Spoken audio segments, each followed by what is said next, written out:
आपल्या घरामध्ये कुणाला बीपीचा प्रॉब्लेम आहे असं कधी तुम्हाला वाटतं का?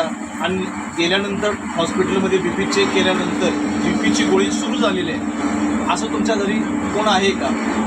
किंवा जर आपल्या घरी कुणाची अँजिओग्राफी झाली असेल, हार्ट प्रॉब्लेम असेल आणि मग अँजिओग्राफी झाल्यानंतर ब्लॉकेज आहे असं जेव्हा सांगण्यात येतं तेव्हा आपण घाबरतो, असा कधी प्रसंग आपल्यावरती आलेला आहे का?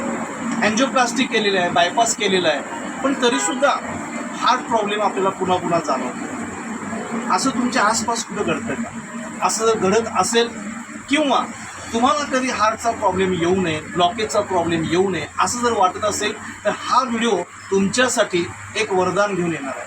कारण आज तुमच्या सर्वांच्या समोर एक असा डेमो मी या ठिकाणी करून दाखवतोय की ज्याचा उल्लेख 1931 साली डॉक्टर ओट्टो हेनरिच वासबर्ग यांनी सांगितला होता. हार्ट डिसिजेस, हृदयविकार आणि कॅन्सरसारखे घातक आजार कशामुळे होतात? तर आपली बॉडी ॲसिडिक झाल्यामुळे होतात. आणि मग आत्ता आपण चर्चा करतो तर ब्लॉकेज या विषयी. ब्लॉकेज कशाचं असतं तर आपण लिपिड प्रोफाईलमध्ये बघतो की ट्रायग्लिसराईड एक असा चिकट पदार्थ असतो की जो रक्तामध्ये मिक्स होत नाही, बाजूला राहतो. बॅड कोलेस्ट्रॉल म्हणू शकतो, ब्लड फॅट म्हणू शकतो की ज्याच्यामुळं बीपीचा प्रॉब्लेम येतो किंवा हार्ट डिसिजेस आपल्याला होतात, ज्याला आपण ब्लॉकेज म्हणतो, हार्ट अटॅक म्हणतो. तर यासाठी एक जबरदस्त सोल्युशन आज या निमित्तानं तुम्हाला सर्वांना मी देतोय. आपण बघू शकताय की या ठिकाणी माझ्या समोर ग्लास, काचेच्या ग्लासमध्ये पाणी आहे, बरोबर आहे, हे प्युअर आहे. आणि इथं मॅडम मी मोहरीचं तेल ओपन करून द्या. मी याच्यामध्ये मोहरीचं तेल टाकतोय, एक डेमो म्हणून या ठिकाणी तुम्हाला करून दाखवतोय. तुम्ही बघू शकताय, दुसरा चमचा वापरलं. तुम्ही बघू शकताय की या ठिकाणी मोहरीचं तेल आहे आणि हे जे मोहरीचं तेल आहे हे तेल पाण्यामध्ये मिक्स होत नाहीये. का होत नाहीये तर त्याचा तो गुणधर्म नाहीये, त्याचा स्वभाव नाहीये आणि एक ब्लॉकेज म्हणून ते थांबतं. आपण थोडंसं काय करू, हे हलवण्याचा प्रयत्न करू आणि तुम्ही बघाल की त्याचे पार्टिकल्स वेगळे होत आहेत पण मिक्स होत नाहीये. अशाच पद्धतीनं आपल्या रक्तामध्ये एक चिकट पदार्थ असतो की जो ब्लॉकेज म्हणून आपल्याला दिसतो. इथं त्याच्यासाठी आपण मोहरीचं तेल घेतलेलं आहे. आणि जर बघितलं तर किवा कायपो कंपनीचा एक जबरदस्त प्रोडक्ट आहे, आयुष सर्टिफाईड प्रोडक्ट आहे. याला हिलिंग स्प्रे असं म्हणतात. आपण बघू शकता किवा हिलिंग स्प्रे.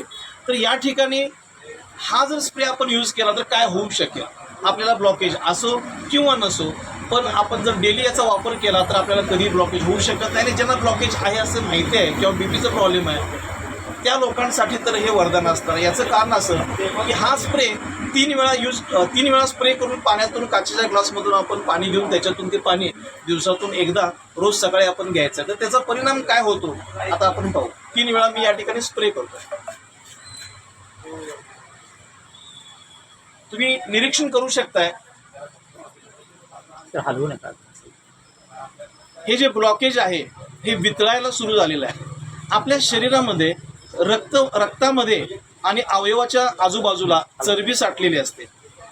ही दोन्ही चरबी वितळवण्याचं काम हा हिलिंग स्प्रे करतो. थोडंसं मी आणखी सोपं करतो.